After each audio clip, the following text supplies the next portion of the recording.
Jaksa Pengacara Negara perlu memberikan bantuan kepada stakeholders, pemerintah daerah maupun kementerian, dan itu kita menjanjikan JPN yang handal untuk dimanfaatkan oleh stakeholders tadi, maka JPN-nya juga harus handal dan kita sudah janjikan bahwa kita punya sistem akan menjaga kepentingan mereka.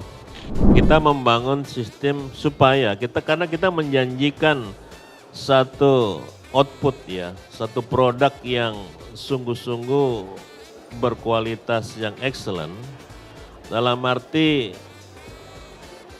pendapat hukum dari kita, itu kita janji lebih bagus dari semua law firm terbaik.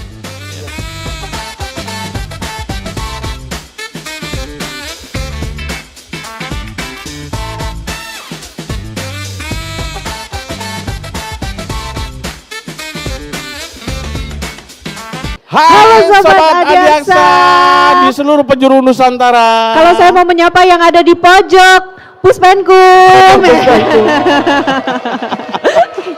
Bega, kamu nggak mau Bang. nyapa kampungmu di sana di Kepahyang? Mau dong. Halo Mau yang apa? ada di Kepahyang, Asik. Bengkulu.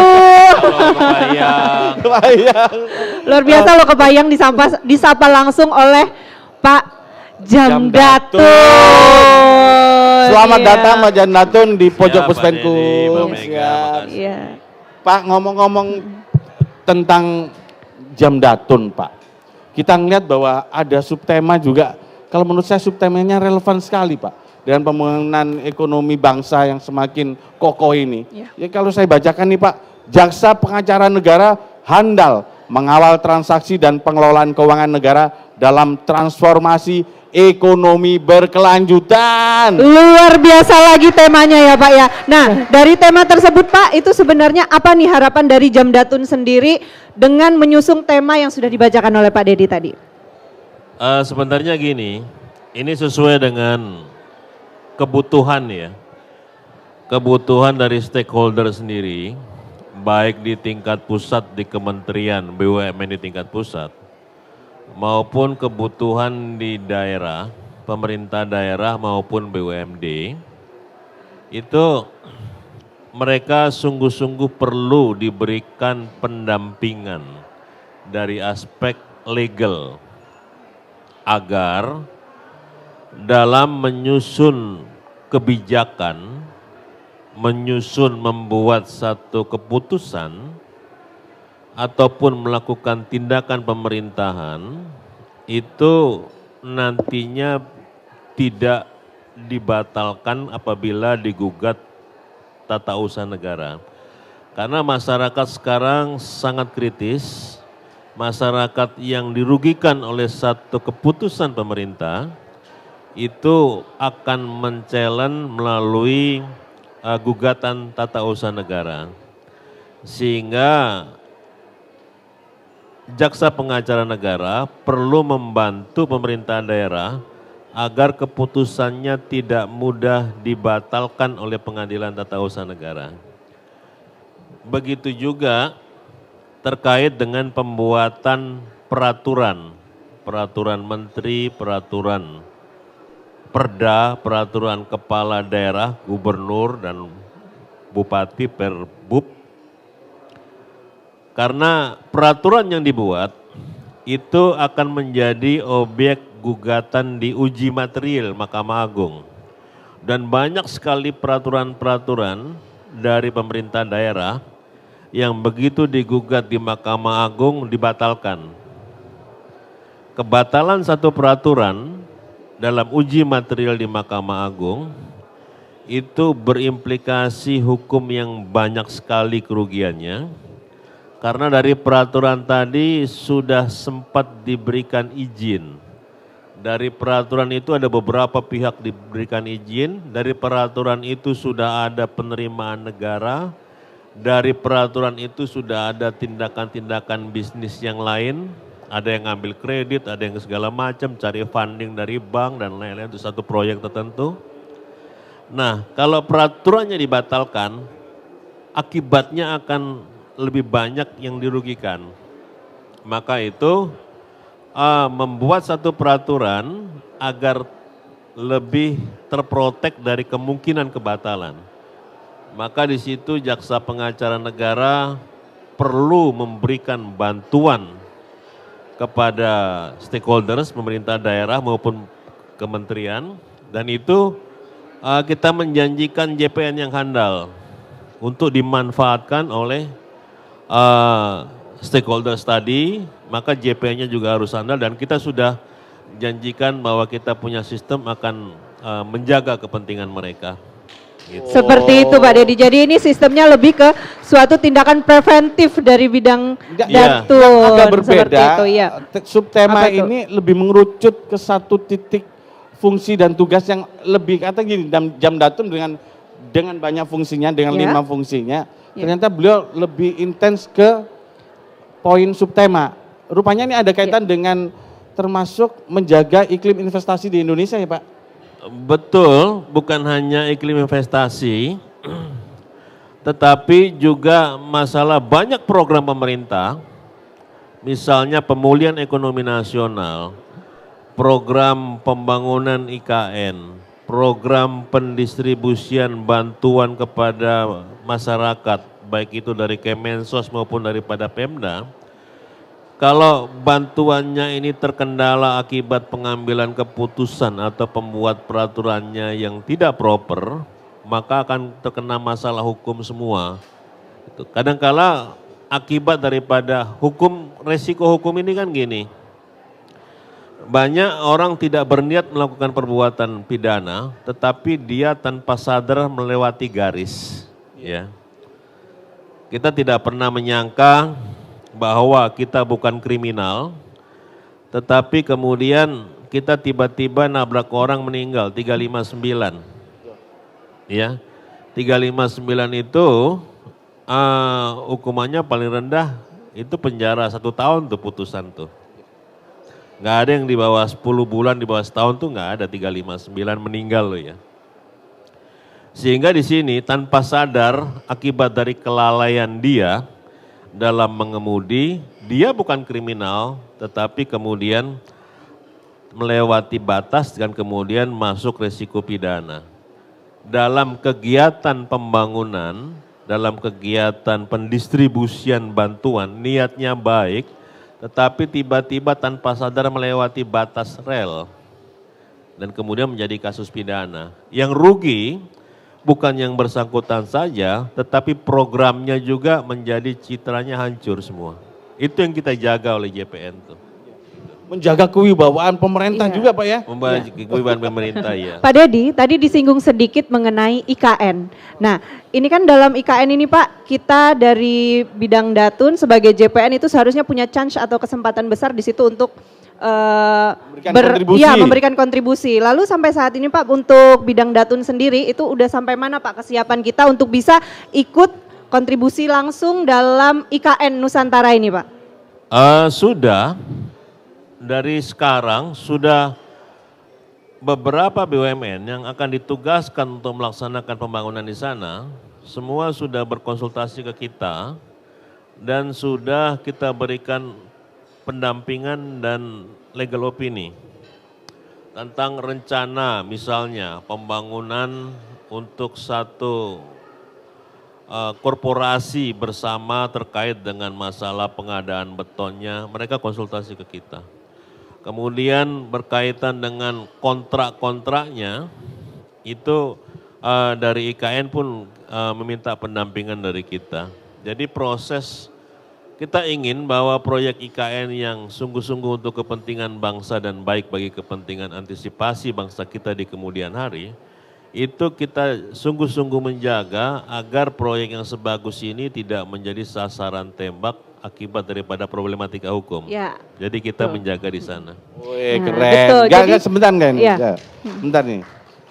Dari data yang kita terima Pak, Ya. itu kan ada 166 permohonan pertimbangan hukum atau non litigasi yang ditangani oleh bidang datun Pak. Ada kesulitan nggak sih Pak untuk bagi personilnya Pak? Saya lihat kan di datun juga nggak terlalu banyak nih personil Pak. Iya, kita membangun sistem supaya karena kita menjanjikan satu output ya, satu produk yang sungguh-sungguh berkualitas yang excellent, dalam arti pendapat hukum dari kita, itu kita janji lebih bagus dari semua law firm terbaik. Ya. Iya.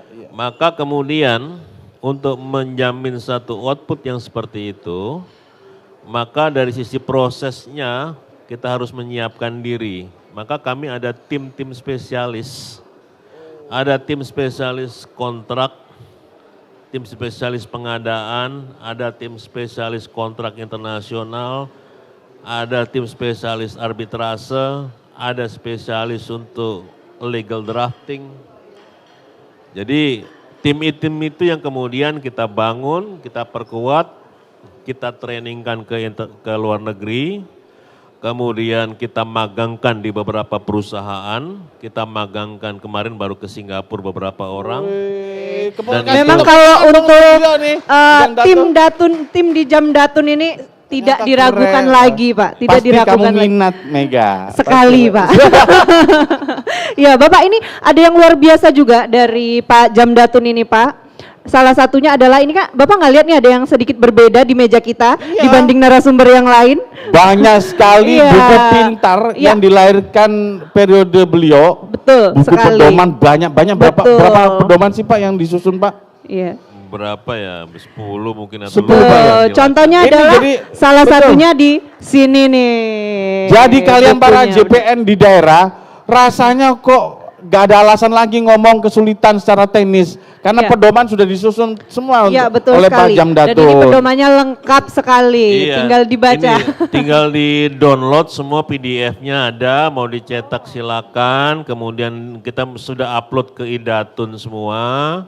Kemudian bahkan perkara-perkara yang jadi benchmark, yang jadi best practice, LO maupun penanganan perkara itu kita upload supaya daerah kalau menemukan kasus yang sejenis bisa kemudian mengecek. Wih, Iya. ternyata Datun udah modern dan Wih, digital loh. iya, Pak, betul. berarti Mega ini Iya.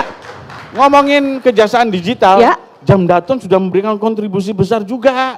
Iya, Mau saya mau tahu beritahu? nih, Ah, saya karena- tahu nih, karena kamu kasus saya di tahu. Datun ya. Kebetulan Halo JPN. ya halo JPN.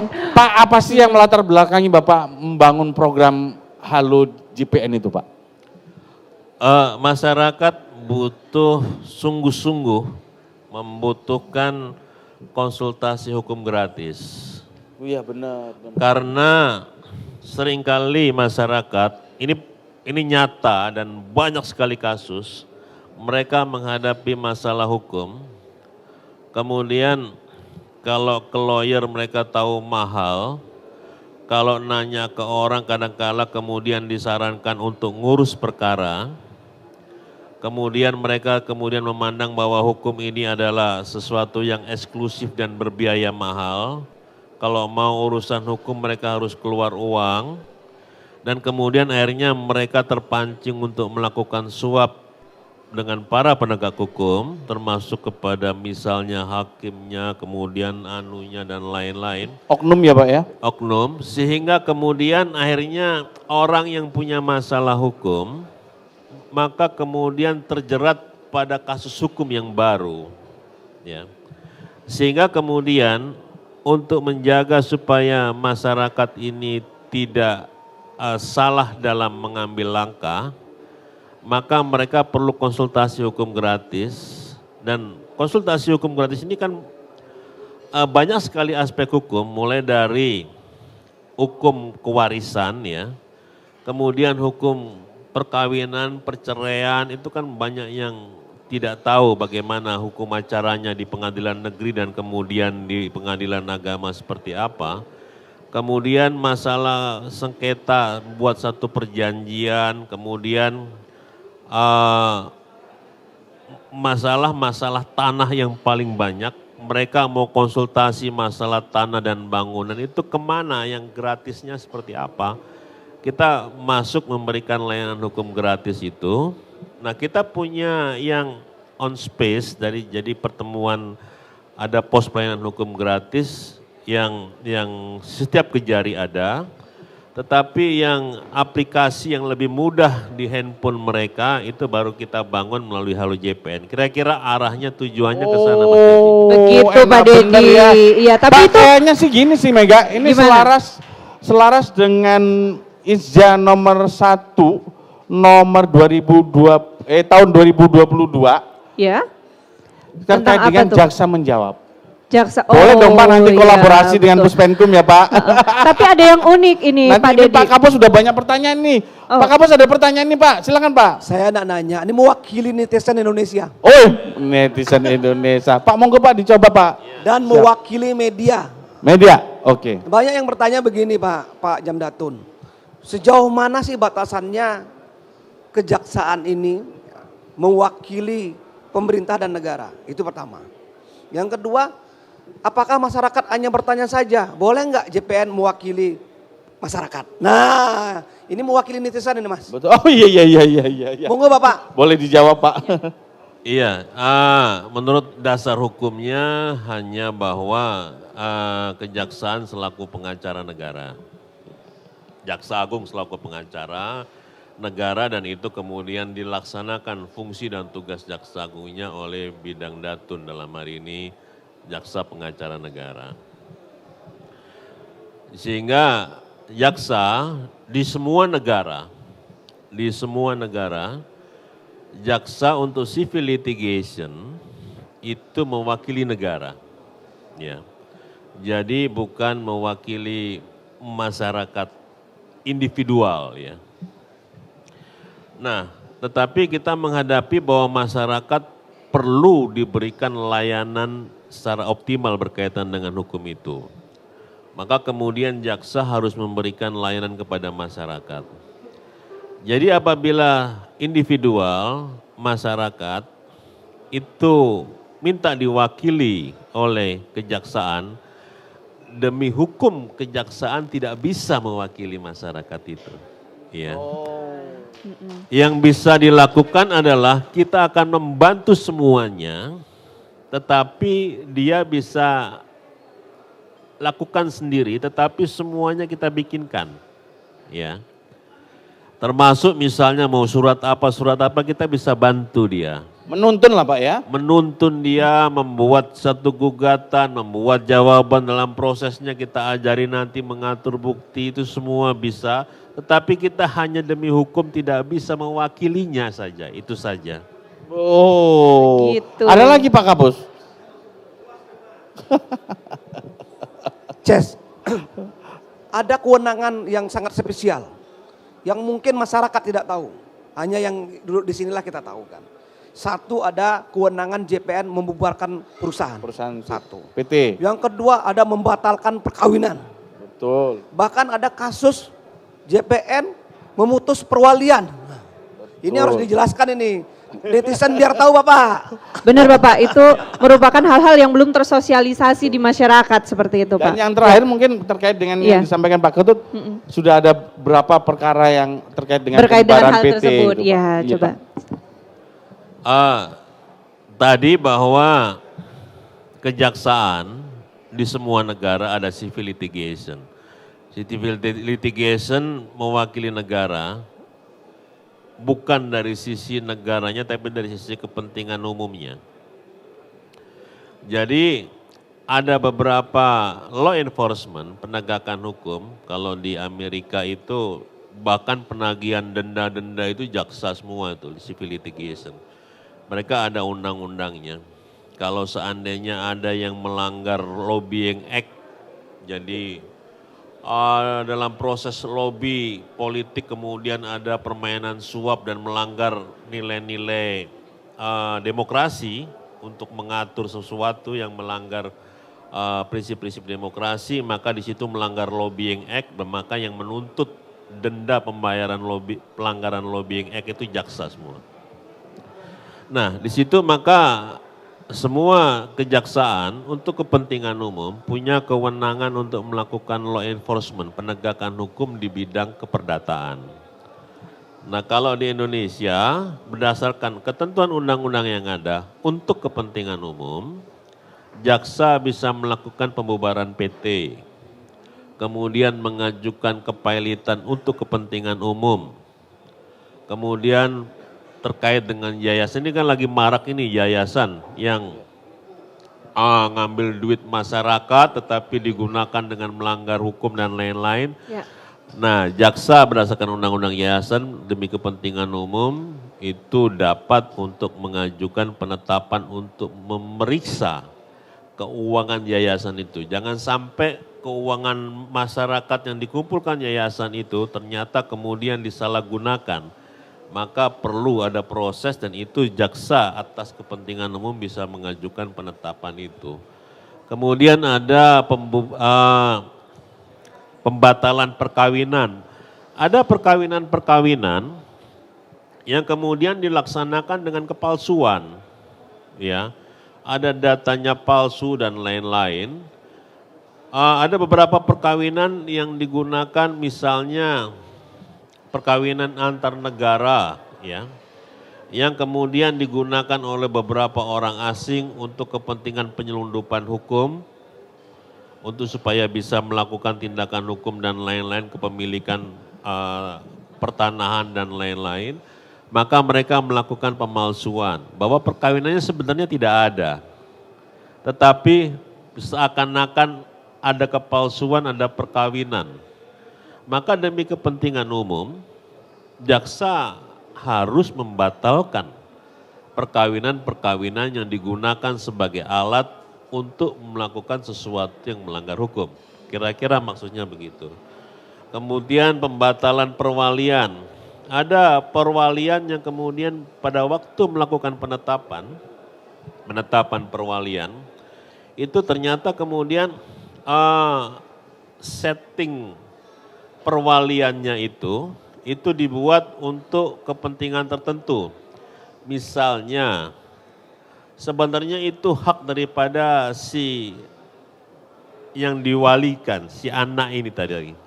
Tetapi asetnya yang hak dari orang tuanya, kemudian dimanfaatkan, diambil secara melanggar hukum oleh si keluarga atau seseorang yang mengajukan diri sebagai wali. Ya.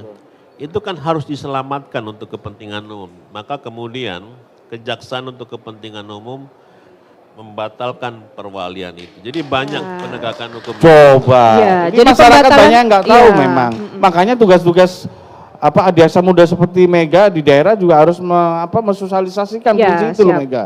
Nah Ya. Pak izin, ada yang lebih keren lagi kalau menurut saya sih. Apa tuh Jam Pak Datun Dedi? itu punya moto. Apa Motonya motonya, Pak? itu quality, integrity, and no fees. Nah, ini apa filosofi dari moto dari Jam Datun itu, Pak? kalau integrity kita mungkin Ya, kan kita paham tahu. ya. No fees-nya ini loh Pak, kan kalau ngomongin fungsi jaksa pengacara negara kan cukup berat Pak. Ke depan nanti seperti apa Pak? Apakah tetap no fees? Kalau nanti dianggarkan secara resmi, apakah boleh juga Pak? Kalau ada di yang salah satu yang ada lawyer fees, itu Kejaksaan Australia. Kejaksaan Australia itu mereka ada subdivisi yang bisa mewakili individual. Mereka akan punya rate ya. Jadi kalau lawyer itu ada yang level senior, level menengah, level junior ya, sesuai dengan experience dan knowledge-nya mereka. Itu masing-masing rate dari lawyer itu tergantung daripada pengalaman dan kualifikasinya ya. Nah, kalau jaksa di Australia itu mereka berdasarkan ketentuan undang-undang, mereka boleh ada peraturan, ada satu divisi yang bisa mewakili individual. Mereka kemudian menetapkan lawyer fee-nya itu di bawah lawyer fee standar yang general gitu lah. Nah kemudian dari hasil lawyer fee-nya tadi, itu kemudian sebagian untuk negara, prosentasenya kalau nggak salah untuk negara itu 60%, ya 40%-nya for themselves, buat mereka sendiri ya. Nah kemudian Tetapi kita pilihan antara penerimaan negara atau kepentingan layanan kepada masyarakat, kalau saya saat ini memandang bahwa kebutuhan masyarakat Indonesia jauh lebih membutuhkan sesuatu yang gratis gitu. Jadi itu pilihan, sementara pilihan kita harus memilih yang kepentingan masyarakat banyaknya, dan masyarakat yang membutuhkan adalah membutuhkan untuk layanan jaksa, untuk pengacara itu gratis. Dan seluruhnya kita seluruh Indonesia gratis. Luar biasa filosofinya. Saya malah gini loh, Mega, Iya. kalau ngomongin Novi, aku pikir kerja kerasnya Jamdatun kan luar biasa Ya. tuh. Sedangkan kalau umpama permintaan pertimbangan hukum suatu badan usaha yang besar, Terus gratis aja gitu. sampai puluhan miliar tuh biasanya. Kalau gratis kan luar biasa gitu. Iya, Pak, ada tidak, kemungkinan nggak sih ke depan ternyata, Pak, iya. pengembangan kantor jaksa pengacara negara itu menjadi lembaga yang independen gitu Pak? Iya, kita mulai membangun spot-spot yang disebut Badan Layanan Umum ya. Oke Pak. Kalau Badan Layanan Umum itu memang berdasarkan ketentuan dari Kementerian Keuangan dibolehkan untuk menetapkan rate dan kemudian untuk dikelola secara independen. BLU ya Pak ya nanti ya Jadi Pak? BLU. Nah BLU ini yang sedang kita siapkan, yang saat ini juga marketnya kemungkinan akan sangat besar, yaitu pusat mediasi. Jadi sekarang kalau sampai membawa perkara ke pengadilan itu kosnya mahal dan kemudian lama. Ya. Begitu juga arbitrase. Arbitrase dipikirnya sebagai alternatif. Tetapi kemudian dalam perkembangannya arbitrase juga ternyata berbiaya mahal. Ya. Sehingga kemudian ada sengketa yang sebenarnya bisa diselesaikan mediasi, tidak harus berdarah-darah, sukarela satu sama yang lain, mencari titik temu solusi, settlement yang win-win solution. Nah mediasi ini beberapa kali dicoba oleh beberapa usaha swasta membuat itu, tetapi nggak banyak berhasil. Sementara saya lihat mediation center di berbagai negara itu maju dan sangat berhasil, maka kita mau membangun mediation center yang terpercaya. Maka kemudian Adiaksa Mediation Center ini, maka kita akan coba untuk menyiapkan sebagai BLU, untuk kemudian itu nantinya ada penerimaan negara dari sisi khusus untuk mediation center itu. Sehingga kemudian nanti yang jadi mediatornya itu nanti beberapa ahli-ahli yang sudah prominent ya, sudah terkenal ya. Misalnya jaksa yang senior yang diakui integritas dan kemampuannya, kemudian beberapa mediator yang memang dipercaya publik dia akan menetapkan dengan adil. Nah itulah yang nanti akan menjadi mediatornya itu. Nah karena mereka harus ada biaya untuk honorarium, maka kemudian skemanya adalah BLU itu. Jadi dimungkinkan kita start nanti dari Asik. BLU, ya. Itu masuk program 2023 Pak? 2023 besok iya. Sudah bangunannya udah jadi. Kita kasih tinggal aplaus sistem. nih. Wah luar Untuk biasa. beliau.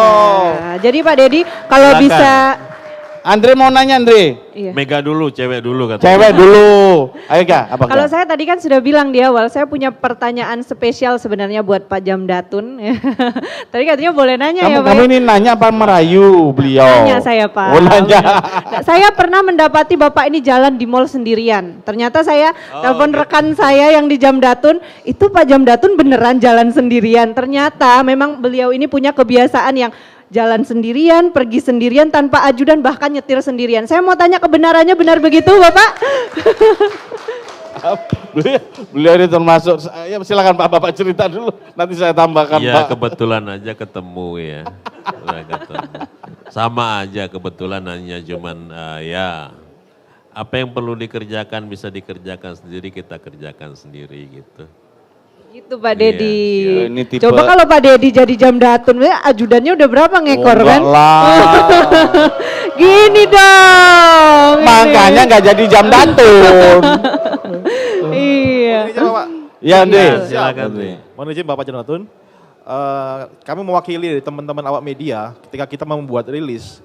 Terkadang ada pertanyaan dari awak media itu menanyakan, Pak, apa bedanya antara pemulihan dengan penyelamatan yang dilakukan oleh teman-teman Datun? Mungkin itu Bapak pertanyaan dari kami, Pak. Baik, pemulihan itu keuangan negara sudah ada di pihak yang lain. Keuangan negara ada hak negara yang ada di pihak ketiga. Maka kemudian itu perlu dipulihkan, dikembalikan, ditarik kembali. Yang pertama antara lain dengan adanya penarikan aset-aset, banyak sekali aset negara yang ada di pihak ketiga itu banyak sekali. Nah itu perlu dikembalikan. Nah itu kemudian dengan melakukan satu langkah keperdataan, karena hukum pidana itu untuk menetapkan hukuman, untuk menghukum seseorang, tetapi untuk memulihkan hak keperdataan dari negara atas satu aset tertentu, itu tetap harus ditempuh langkah keperdataan. Ya. Nah, pemulihan adalah mengembalikan kembali hak keperdataan yang ada di pihak yang lain.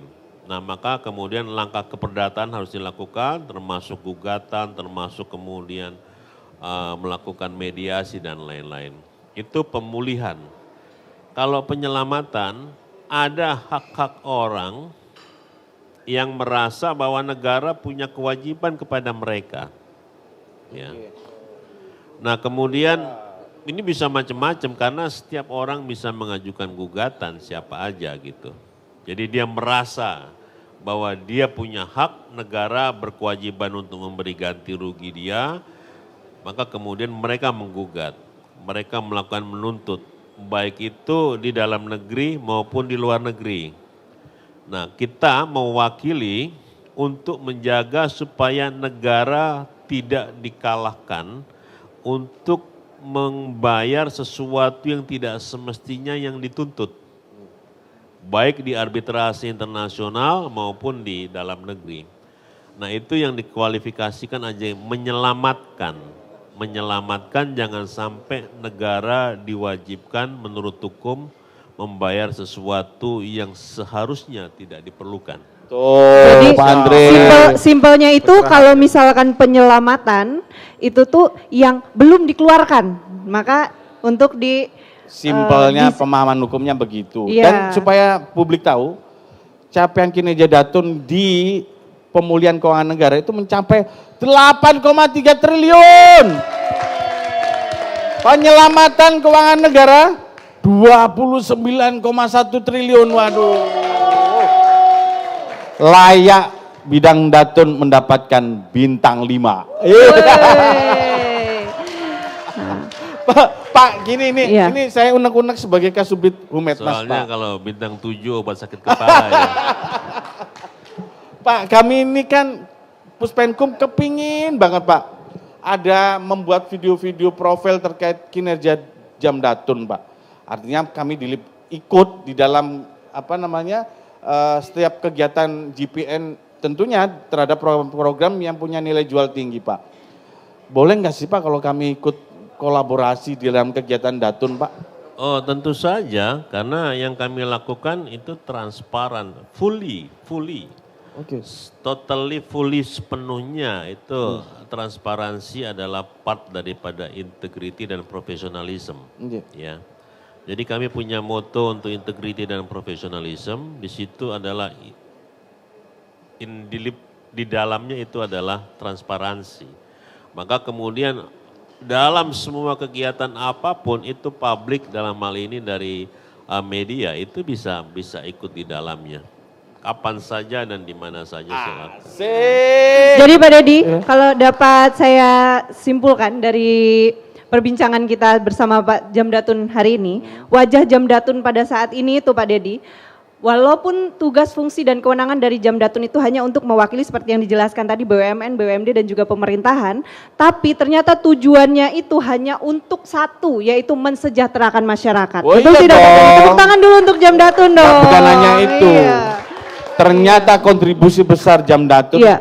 menjadi penguatan kelembagaan kejaksaan sebagai wajah penegakan hukum Iya. yang modern. Betul dan sekali. humanis. Iya, Iya. Pak. Saya tadi ada titipan pertanyaan dari netizen, Pak. Oke. Netizennya begini hanya. Satu kata deh untuk Puspenkum, Pak. Kalau nggak cukup, memang sengaja, Pak. Kita kasih satu kata, karena untuk berbicara tentang Puspenkum kayaknya nggak cukup dengan satu kata, Pak. Silakan, Pak. Satu kata untuk Puspenkum ya, top.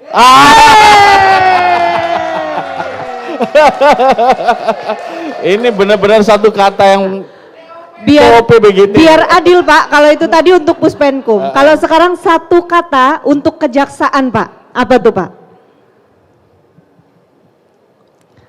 Kejaksaan sekarang ya sedang terus berkarya, ya, sehingga kemudian kejaksaan terus memperbaiki diri, ya, dan kejaksaan itu kelihatan dipercaya, semakin dipercaya oleh publik, ya. Jadi ini sudah waktunya kita menyatakan bahwa kejaksaan maju, ya. Kejaksaan maju. Yaitu dia tadi Pak Dedi, kita telah berbincang-bincang dengan narasumber kita yang sangat amat luar biasa. Dan yang jelas saya bangga di saat ada pembentukan penyelesaian tim BLBI, Ya. hadir jaksa pengacara negara di situ. Memang kalau ngomongin Eksis dimanapun JPN ya Pak ya. JPN, Ya. kita itu sangat semangat Mega, ya kan. Nah, cuman mungkin sebelum kita akhiri sesi ini, Siap. Pak izin Pak, di daerah itu masih sering terjadi belum kolaboratifnya bidang tugas lain dengan JPN, Pak. Iya. Antara Intel dengan Datun, Intel dengan Pisus. Iya. Iya. Bagaimana strategi Bapak untuk menyelesaikan itu, Pak? Masyarakat membutuhkan kejaksaan yang satu, ya. Masyarakat taunya kejaksaan itu satu. Bahwa kotak-kotak, masyarakat tidak mau tahu kotak-kotak di dalam seperti apa. Yang taunya layanannya kejaksaan itu baik, benar, dan sesuai hukum. Maka kemudian cara berpikir kotak-kotak di dalam itu sudah harus ditinggalkan.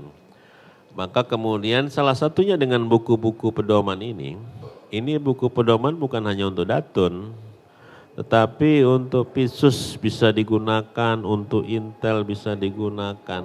Karena di situ adalah bagaimana putusan-putusan pengadilan nanti titik-titik yang resiko hukumnya apa, dan kemudian dari cara pandang pengadilan itu, maka kemudian JPN cara memitigasinya seperti apa, gitu. Sehingga kemudian banyak sekali kegiatan yang harus dilakukan bersama-sama. Mafia tanah, masyarakat ekspektasinya besar sekali kepada kejaksaan. Dan itu tidak bisa diselesaikan oleh satu bidang.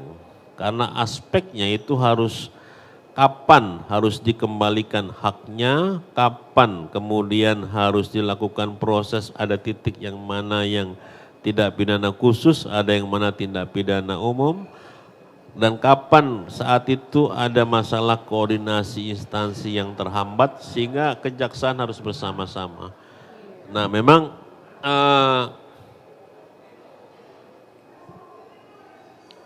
kejaksaan harus menghilangkan kotak-kotak untuk fokus kepada kepentingan dan pelayanan kepada masyarakat. Dan itu bergantung leadership para pemimpin di daerah ya Pak ya? Pemimpin daerah sudah mulai jalan dan kemudian tinggal merasa bersama untuk memahami bahwa permasalahan kejaksaan adalah permasalahan bersama, jadi harus kompak dan sekarang sedang dalam proses. Turunkan ego masing-masing ya Iya, Pak. sip. Kolaborasi. In and underball Pak, jaksa adalah satu ya Pak ya. Iya. Terima kasih Pak Jamdatun. Terima kasih, sorry kalau ada salah-salah ya. Terima kasih Bapak. Terima kasih, Bapak. Sobat Adiaksa, sampai jumpa di program Pojok Puspenkum lainnya.